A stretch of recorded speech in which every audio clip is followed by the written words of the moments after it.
Tama na, huwag ka nang umiyak. Alam mo, malalagpasan ni Mang Celso yan. Huwag kang mag-alala, ipagdadasal natin siya, ha? Oo. Sana nga, Becky.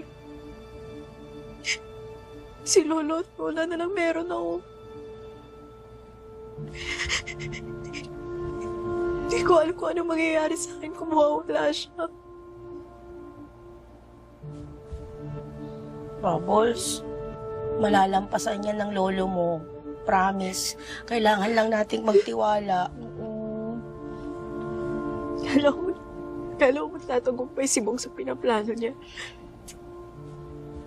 Ngayon ko lang naramdaman yung gantong takot. Parang wala akong magawa. Naiintindihan ko yung pakiramdam mo. Nakakatakot talaga yung pinagdaanan mo eh.